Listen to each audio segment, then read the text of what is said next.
ಎಲ್ಲರೂ ಹೇಗಿತ್ತು?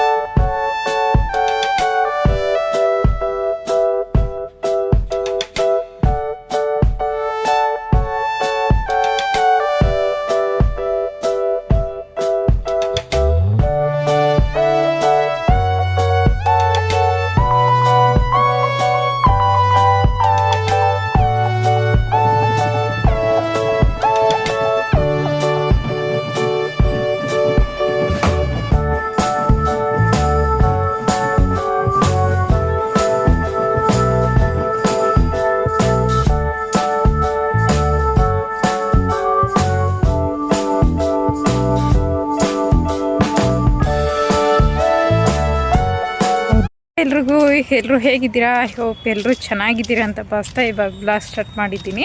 ಏನಪ್ಪ ವಿಷಯ ಅಂದರೆ, ಇವತ್ತು ಕೋಲಾರದಲ್ಲಿ ಅಂತರಗಂಗೆ ಅಂತಂದಿದೆ, ಅಲ್ಲಿ ಲಕ್ಷ ದೀಪೋತ್ಸವ ಇದೆ. ಇವಾಗ ನಿಶಾಂತನ ಕರ್ಕೊಂಡು ಮನೆಗೆ ಹೋಗಿ ನಾನು ರೆಡಿಯಾಗಿಬಿಟ್ಟು ಮಕ್ಕಳನ್ನೂ ಕರ್ಕೊಂಡು ರೆಡಿಯಾಗಿಬಿಟ್ಟು ಲಕ್ಷ ದೀಪೋತ್ಸವಕ್ಕೆ ಹೋಗಬೇಕು. ಯಾವ ಥರ ಇರುತ್ತೆ ಅಂದರೆ, ಫುಲ್ಲು ನೈಟಲ್ಲಿ ದೀಪಗಳು ಹಚ್ಚಿರ್ತಾರೆ, ಸಖತ್ತಾಗಿರುತ್ತೆ. ನಿಮಗೂ ಆ ವ್ಲಾಗ್ ಶೇರ್ ಮಾಡ್ತಾ ಹೋಗ್ತೀನಿ. ಇದೇ ವ್ಲಾಗಲ್ಲಿ ನೋಡ್ತಾ ಹೋಗಿ. ಹಾಗೆ ಹೊಸ್ದಾಗಿ ನೋಡೋರು ಸಬ್ಸ್ಕ್ರೈಬ್ ಮಾಡ್ಕೊಂಡು ನೋಡಿ ಪ್ಲೀಸ್. ಇಷ್ಟ ಆದರೆ ಒಂದು ಲೈಕ್ ಕೊಡಿ ಅಂತಂದು ಹೇಳ್ತಾ ಈ ವ್ಲಾಗ್ ಇಲ್ಲಿಗೆ ಏನು ಮಾಡ್ತಿದ್ದೀನಿ ಅಂದರೆ ಕಂಟಿನ್ಯೂ ಮಾಡ್ತೀನಿ, ನೋಡ್ತಾ ಹೋಗಿ. ಅಲ್ಲಿಂದ ನಾವು ರೆಡಿಯಾಗಿ ಬಂದಿರೋದೇ ಅಂತರಗಂಗೆಗೆ. ಅಂದರೆ ಕೋಲಾರದಲ್ಲಿರೋ ಎಲ್ರಿಗೂ ಗೊತ್ತಿರುತ್ತೆ ಅಂತರಗಂಗೆ ಇಲ್ಲಿದೆ ಅಂತ. ಇಲ್ಲಿ ಲಕ್ಷ ದೀಪೋತ್ಸವ ಇತ್ತಲ್ಲ, ಆದ್ದರಿಂದ ಇವತ್ತು ಬೇಗನೆ ಬಂದ್ವಿ. ನಾನು ಅಂದ್ಕೊಂಡಿದ್ದೆ 8 ಗಂಟೆ ಅಷ್ಟೊತ್ತಿಗೆ ರಿಟರ್ನ್ ಆಗೋಣ ಅಂತಂದು. ಅಂದರೆ ಒಂದು 6 ಗಂಟೆಗೆ ಬಿಟ್ಟರೆ 8 ಗಂಟೆಗೆ ರಿಟರ್ನ್ ಆಗ್ಬೋದು ಅಂತ. ನಾವು ಬಿಟ್ಟಿದ್ದೆ 7 ಗಂಟೆ ಆಯಿತು. ಅಷ್ಟರಲ್ಲಿ 9:30 10 ಗಂಟೆನೇ ಆಗ್ತಾ ಬಂತು. ನೋಡ್ತಾ ಇರ್ಬೋದು, ಸಾಲಾಗಿ ಫುಲ್ಲು ಬೆಟ್ಟ ಫುಲ್ಲು ಇದೇ ಥರ ದೀಪ ಹಚ್ಚಿರ್ತಾರೆ. ಅದು ದೊಡ್ಡ ದೀಪಗಳು. ಕತ್ತಲಲ್ಲಿ ಆ ದೀಪದ ಬೆಳಕು ನೋಡಿದ್ರೇ ಒಂಥರ ಖುಷಿ ಆಗುತ್ತೆ. ಹಣತೆ ಅಂದ್ರೇ ಒಂದು ಬೆಳಕು. ಹಣತೆ ಬೆಳಕಂದರೆ ತುಂಬಾ ಚೆನ್ನಾಗಿರುತ್ತೆ. ಇದು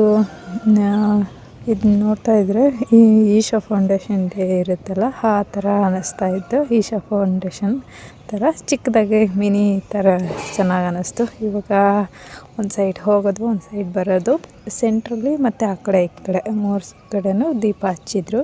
ಚೆನ್ನಾಗಿ ಕಾಣ್ತಾಯಿತ್ತು. ನನಗಂತೂ ಫುಲ್ಲು ಎಂಜಾಯ್ ಮಾಡಿದ್ವಿ. ಚೆನ್ನಾಗಿ ಕಾಣಿಸ್ತು. ನನ್ನ ಮಕ್ಕಳಿಗೆ ಈ ಥರ ನೋಡೋಕಂದರೆ ತುಂಬ ಇಷ್ಟ.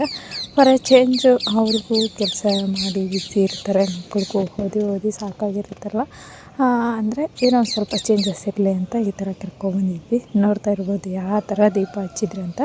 ಇನ್ನೊಂದು ಇಲ್ಲೇ ಊಟದ ವ್ಯವಸ್ಥೆನೂ ಬಂದಿರೋರಿಗೆ ಪ್ರಸಾದ ವ್ಯವಸ್ಥೆನೂ ಇತ್ತು. ಹಾಗೆ ಬೆಟ್ಟದ ಕೆಳಗಲ್ಲದೆ ಮೇಲೇನೂ ನೋಡ್ತಾ ಇರ್ಬೋದು, ಕ್ಯಾರಿಯರ್ಗಳಲ್ಲಿ ತಗೊಂಡು ಮೇಲೆ ಹೋಗ್ತಾ ಇದ್ದಾರೆ. ಅಲ್ಲಿನೂ ಅಂದರೆ ಇವರು ಸೆಕ್ಯೂರಿಟಿ ಮತ್ತು ಪೊಲೀಸರು ಎಲ್ಲರೂ ಇರ್ತಾರಲ್ಲ, ಅವ್ರಿಗೂ ಬೇಕು ಊಟ ಅಂತಂದು ಹೇಳ್ಬಿಟ್ಟು ಅಲ್ಲಿಗೆ ಎತ್ಕೊಂಡು ಹೋಗ್ತಾಯಿದ್ರು. ಸರಿ ಅಂತಂದು ನಾವು ಆ ಕತ್ತಲಲ್ಲಿ ಆ ದೀಪದ ಬೆಳಕೆ ಎಷ್ಟು ವಾವ್ ಅನ್ನೋ ಥರ ಇತ್ತಂದರೆ ತುಂಬಾ ಖುಷಿ ಆಗ್ತಿತ್ತು ಆ ಬೆಳಕು ನೋಡೋಕ್ಕೆ. ನನ್ನ ಮಕ್ಕಳಂತೂ ಫುಲ್ಲು ಖುಷಿ ಬೀಳ್ತಾಯಿದ್ರು. ಇದು ಮೇಲೆ ಇನ್ನೇನು ಹೋಗ್ತಾ ಅಲ್ಲೊಂದು ದೇವಸ್ಥಾನ ಸಿಗುತ್ತೆ. ಪಾದರಕ್ಷೆ ಆಮೇಲೆ ಅಲ್ಲಿಂದ ಮೇಲೆ ಹತ್ತಿದ್ವಿ. ಇನ್ನೇನು ದೇವಸ್ಥಾನ ಸಿಕ್ತು. ನೋಡ್ತಾ ಇರ್ಬೋದು ಯಾವ ಥರ ಇದೆ ಅಂತ. ನೋಡಿ, ದೇವಸ್ಥಾನ ಫುಲ್ಲು ಲೈಟಿಂಗ್ಸು, ಎಷ್ಟು ಬೆಳಕಾಗಿ ಬರೀ ದೀಪಗಳ ಥರ ಎಷ್ಟು ಚೆನ್ನಾಗಿ ಕಾಣಿಸ್ತಾ ಇತ್ತು ಅಂದರೆ ಫುಲ್ ಡೆಕೋರೇಷನ್ ಎಲ್ಲ ಸಖತ್ತಾಗಿತ್ತು. ವರ್ಷಕ್ಕೊಮ್ಮೆ ಈ ಥರ ಲಕ್ಷ ದೀಪೋತ್ಸವ. ಇದ್ರ ಡಿಸ್ಕ್ರಿಪ್ಷನಲ್ಲಿ ಲಿಂಕ್ ಹಾಕಿರ್ತೀನಿ. ಅಂದರೆ ಹೋದ ಸರಿ ಲಕ್ಷ ದೀಪೋತ್ಸವದ್ದು ಡಿಸ್ಕ್ರಿಪ್ಷನಲ್ಲಿ ಹಾಕಿರ್ತೀನಿ, ನೋಡಿಲ್ಲ ಅಂದರೆ ನೋಡಿ. ಹೋದ ವರ್ಷಕ್ಕೂ ಈ ವರ್ಷಕ್ಕೂ ಏನು ವ್ಯತ್ಯಾಸ ಅಂತ ನೋಡಿಬಿಟ್ಟು ಕಮೆಂಟ್ ಹಾಕಿ ಅಂತಂದು ಹೇಳ್ತಾ. ಈ ಹುಣ್ಣಿಮೆ ಅಲ್ವಾ, ಹುಣ್ಣಿಮೆ ಚಂದ್ರ ಸಮೇತ ಇದ್ದ, ಅವನು ಎಂಜಾಯ್ ಮಾಡ್ಕೊತಾ ಇದ್ದ. ನಾವು ನೋಡಿಬಿಟ್ಟು ಸ್ಕಿಪ್ಪಿಂಗ್ ಇಟ್ಕೊಂಡೆ. ಅಂದರೆ ಚೆನ್ನಾಗಿ ಕಾಣ್ತಾಯಿತ್ತು ಹುಣ್ಣಿಮೆ ಚಂದ್ರ, ಅದಕ್ಕೆ ಈ ವಿಡಿಯೋ ಮಾಡಿಕೊಂಡೆ. ಹಾಗೆ ಕೆಳಗೆ ದೇವರು ಆಡ್ಸೋಕ್ಕಂತ ಬರ್ತಾರಲ್ಲ, ಅಷ್ಟರಲ್ಲಿ ನಾವು ಪ್ರದಕ್ಷಿಣೆ ಎಲ್ಲ ಮುಗಿಸ್ಕೊಂಡು ದೇವ್ರ ದರ್ಶನ ಮುಗಿಸ್ಕೊಂಡು ಇವಾಗ ದೇವರು ಅಲ್ಲಿ ನದಿ ಇರುತ್ತಲ್ಲ ಕೆಳಗಡೆ, ಅಲ್ಲಿ ಕೂರಿಸ್ಬಿಟ್ಟು ಪಲ್ಲಕ್ಕಿಲಿ ಅದನ್ನ ರೌಂಡ್ ಓಡಿಸ್ತಾರೆ. ಅದನ್ನ ನೋಡಬೇಕು ಅಂತಂದು ಬೇಗ ದರ್ಶನ ಮುಗಿಸ್ಕೊಂಡು ಬಂದ್ವಿ. ಇನ್ನೇನು ದೇವ್ರನ್ನ ಬರ್ತಾ ಇರ್ತಾರೆ, ನೋಡ್ತಾ ಇರ್ಬೋದು. ದೇವ್ರು ಬರೋವಾಗ ಆ ಥರ ಹೂವು ಎಲ್ಲ ಹಾಕ್ತಾಯಿದ್ರು. ಕೆಳಗೆ ದೀಪ ಹಚ್ಚೋರೆಲ್ಲ ಹಚ್ತಾಯಿದ್ರು. ಅಂದರೆ ಅವರು ಅದಕ್ಕೆ ಏನು ಮಾಡ್ಕೊಂಡಿರ್ತಾರೋ, ಏನು ಒಳ್ಳೆಯದಾಗಲಿ ಅಂತಂದು ಹಚ್ಚಿದ್ರೋ ನನಗೆ ಅಷ್ಟೊಂದು ಗೊತ್ತಿಲ್ಲ ಈ ಕಡೆ ಪದ್ಧತಿಗಳೆಲ್ಲ. ಕೆಳಗೂ ಹಚ್ತಾಯಿದ್ರು, ಹಚ್ಚಿ ಇಟ್ಟಿದ್ರು, ನೋಡ್ತಾ ಇರ್ಬೋದು. ಆ ಪಲ್ಲಕ್ಕಿ ಇದೆಯಲ್ಲ, ಆ ಪಲ್ಲಕ್ಕಿಲಿ ಕೂರಿಸ್ತಾರೆ ದೇವ್ರನ್ನ. ಕೂರಿಸ್ಬಿಟ್ಟು ಅದು ಪಲ್ಲಕ್ಕಿಯಲ್ಲಿ ಕೂರಿಸಿ ರೌಂಡ್ ಹೊಡಿಸ್ತಾರೆ. ಚೆನ್ನಾಗಿತ್ತು, ಫುಲ್ಲ ಎಂಜಾಯ್ ಮಾಡ್ಕೊತಾನೆ ಇದ್ವಿ. ಸಖತ್ತಾಗಿದ್ದು, ನಾವಂತೂ ಸಖತ್ ಎಂಜಾಯ್, ಮತ್ತು ತುಂಬ ಖುಷಿನೂ ಆಯಿತು ಕೂಡ. ಅಂದರೆ ವೀಕ್ಲಿ ಆಗಲಿ ಒಂದು ಮಂತ್ ಆಗಲಿ ಚಿತ್ರದುರ್ಗ ಕಡೆ ಇರೋ ಆಚರಣೆ ವಿಚಾರಣೆಗಳಿಗೂ ಅಲ್ಲಿ ಹಬ್ಬ ಹರಿದಿನ ಮಾಡೋದಕ್ಕೂ ಇಲ್ಲಿ ಮಾಡೋದಕ್ಕೂ ತುಂಬ ವ್ಯತ್ಯಾಸ ಇದೆ, ತುಂಬ ಚೇಂಜಸ್ಸು ಕೂಡ. ಅದಕ್ಕೆ ಎಲ್ಲದನ್ನು ಎಂಜಾಯ್ ಮಾಡಬೇಕಂತಂದು ಹೇಳ್ಬಿಟ್ಟು ಇವಾಗ ನಾವು ಇಲ್ಲಿಗೆ ಬಂದ್ವಿ. ಇನ್ನೇನು ದೇವ್ರನ್ನ ಪಲ್ಲಕ್ಕಿಲಿ ಕೂರಿಸಿದ್ದಾಯಿತು. ಅಲ್ಲಿ ಮಂಗಳಾರತಿ ಎಲ್ಲ ಮಾಡಿಬಿಟ್ಟು ಪೂಜೆ ಮಾಡಿ ಇನ್ನೇನು ದೇವ್ರನ್ನ ಆಡಿಸ್ತಾ ಹೋಗ್ತಾರೆ. ಆದರೆ ಅವ್ರ ಖುಷಿಗೋಸ್ಕರನೋ ಏನಾದರೂ ಪದ್ಧತಿನೋ ಏನೋ ಗೊತ್ತಿಲ್ಲ ನನಗೆ. ಇವಾಗ ಆಟಾಡಿಸ್ತಾರೆ, ನೋಡ್ತಾ ಇರ್ರಿ ಎಷ್ಟು ಚೆನ್ನಾಗಿರುತ್ತೆ. ಅದೆಲ್ಲ ಡೆಕೋರೇಷನ್ ಮಾಡಿರ್ತಾರಲ್ಲ, ಎಲ್ಲ ಕಿತ್ಕೊಂಡು ಹೋಗುತ್ತೆ, ಏನೂ ಇರೋಲ್ಲ. ಆ ಥರ ಆಟಾಡ್ಸೋಕ್ಕೆ ಸ್ಟಾರ್ಟ್ ಮಾಡ್ತಾರೆ. ತುಂಬ ಜನ ಸೇರಿರ್ತಾರೆ, ತುಂಬ ಅಂದರೆ ತುಂಬ ಜನ. ಬರೋರು ಬರ್ತಾ ಇರ್ತಾರೆ, ಇನ್ನೂ ಹೋಗೋರು ಹೋಗ್ತಾ ಇರ್ತಾರೆ. ನಾವು ಒಂದು ರೌಂಡ್ ಏನೋ ಬಂತು, ಅಷ್ಟರಲ್ಲಿ ಹೋದ್ವಿ. ಅಂದರೆ ನಮ್ಮ ಮನೇಲಿ ಡ್ಯೂಟಿ ಟೈಮ್ ಆಗಿಬಿಡುತ್ತೆ ಅಂತಂದೇಳಿ ಅಲ್ಲಿಂದ 8:45 ಬಿಟ್ವಿ. 8:45 ಮೇಲೆ ಬಿಟ್ಟದ ಮೇಲೆ ಬಿಟ್ಟರೆ ನಾವು ಮನೆಗೆ ಬರೋಕ್ಕೆ 10 ಗಂಟೆ ಹಾಗೆ ಹೋಯಿತು. ಆದ್ದರಿಂದ ದೊಡ್ಡ ದೀಪಗಳು, ಇದು ಬೇರೆ ಕ್ಯಾಮ್ರಾ ಕೊಟ್ಟಿದ್ದೆ, ಅವರು ಆ ಥರ ಹಿಡ್ತಿದ್ರು. ಇವು ನೋಡ್ತಾ ಇರ್ಬೋದು, ಹಾಡಿಸ್ತಾ ಹೋಗ್ತಾರೆ. ಎಲ್ಲ ಪೂಜೆ ಎಲ್ಲ ಮಾಡ್ತಾಯಿದ್ರು. ಪೂಜೆ ಮಾಡಿ ಏನೋ ಕೊಟ್ಟರು ಅಲ್ಲಿ ಎಲ್ರಿಗೂ. ಏನು ಅಕ್ಷತೆನೋ ಪ್ರಸಾದನೋ ಏನೋ ಗೊತ್ತಾಗಲಿಲ್ಲ, ದೂರ ಇದ್ವಲ್ಲ, ಅಷ್ಟೊಂದು ಕ್ಲಾರಿಟಿ ಇಲ್ಲ ಏನು ಕೊಟ್ಟರು ಅನ್ನೋದು. ಸರಿ ಅಂತಂದು ಹೇಳಿಬಿಟ್ಟು ಎಲ್ಲರೂ ಹಿಂದೆ ಸರ್ಕೊಳ್ಳಿ, ಇವಾಗ ದೇವ್ರನ್ನ ಆಡಿಸ್ತಾರೆ ಅಂತಂದು ಹೇಳಿದ್ದರು. ಹೇಳಿದ್ದಕ್ಕೆ ಎಲ್ಲರೂ ಹಿಂದೆ ಸರ್ಕೊಂಡ್ರು. ಇವಾಗ ದೇವ್ರನ್ನ ಪಲ್ಲಕ್ಕಿಲಿ ಕೂರಿಸ್ಬಿಟ್ಟು ಆಡ್ಸೋಕ್ಕಂತ ಕರ್ಕೊಂಡು ಹೋಗ್ತಾ ಇದ್ದಾರೆ. ನೋಡ್ತಾ ಇರ್ಬೋದು, ಆಡ್ಸೋಕ್ಕೆ ತಾಣ್ತಾ ಇದ್ದಾರೆ.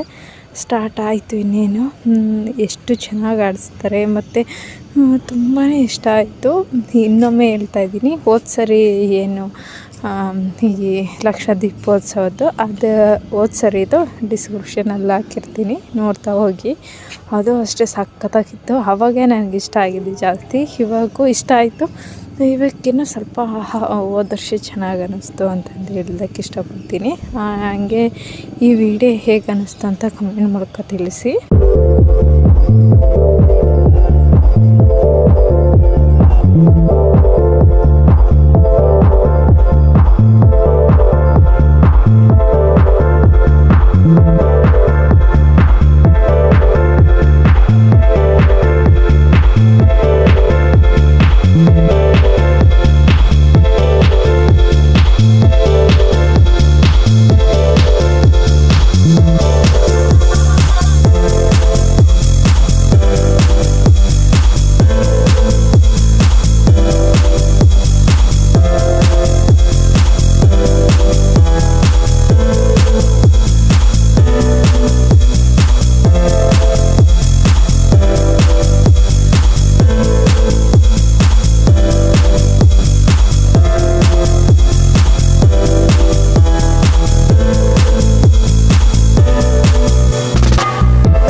ನಾವು ಮನೆಗೆ ಹೊರಟ್ವಿ, ಲೇಟ್ ಆಗುತ್ತೆ ಅಂತ ಹೇಳಿಬಿಟ್ಟು 8:45ಗೆಲ್ಲ ಬಿಟ್ವಿ. 8:45 ಬಿಟ್ಟರೆ 8:15 ಕೆಳಗಿದ್ವಿ, ಅಂದರೆ 8:40 ಕೆಳಗಿದ್ವಿ. ಸ್ವಲ್ಪ ಜಾತ್ರೆಯಲ್ಲೆಲ್ಲ ನೋಡಿಕೊಂಡು ಹೋಗೋಷ್ಟರಲ್ಲಿ ಲೇಟ್ ಆಗುತ್ತೆ ಅಂತ. ಇದು ಮೇಲ್ಗಡೆ ಫಸ್ಟಿಗೆ ನಾವು ಬಂದಾಗ ಏನು ದೇವ್ರ ಆಟ ಆಡ್ಸೋಕ್ಕೆ ಮುಂಚೆ ಈ ಥರ ಇತ್ತು. ಈ ಥರ ಕ್ಯೂವಲ್ಲಿ ಹೋಗ್ಬಿಟ್ಟು ಹೋಗೋಣ, ದೇವ್ರ ದರ್ಶನ ಮಾಡಿಕೊಂಡು ಹೋಗೋಣ ಅಂತಂದು ಹೇಳ್ಬಿಟ್ಟು ಇವಾಗ ಕ್ಯೂವಲ್ಲಂತೂ ಫುಲ್ಲು ರಶ್ ಇತ್ತು. ಈ ಕಡೆ ಮುಂದೆ ಡೆಕೋರೇಷನ್ ಎಲ್ಲ ಚೆನ್ನಾಗಿ ಮಾಡಿದರು. ಏನೋ ಫಂಕ್ಷನ್ನು ಇತ್ತು, ನೋಡ್ತಾ ಇರ್ಬೋದು, ಬ್ಯಾನರೆಲ್ಲ ಅಂಟಿಸಿದ್ರು. ಆ ಕಡೆ ಏನೋ ಹಾರಗಳು, ಗಿಫ್ಟ್ಸು, ಏನೋ ಪೇಟಗಳು ಎಲ್ಲ ಇಟ್ಟಿದ್ರು. ಇಲ್ಲ ಹರಕೆಗಳು ಏನೋ ಮಾಡಿಕೊಂಡು ಈ ಕಡೆ ಪೂಜೆ ಮಾಡ್ತಾಯಿದ್ರು. ನೋಡ್ತಾ ಇರ್ಬೋದು, ಈ ಥರ ಇತ್ತು. ಇದ್ರ ಮಿನಿ ಬ್ಲಾಗ್ ಸಮೇತ ನನ್ನ ಇನ್ಸ್ಟಾದಲ್ಲಿದೆ. ಅದರಲ್ಲಿ ಕರೆಕ್ಟ್ ದೇವ್ರ ದರ್ಶನ ಕರೆಕ್ಟಾಗಿ ತೋರಿಸಿದ್ದೀನಿ.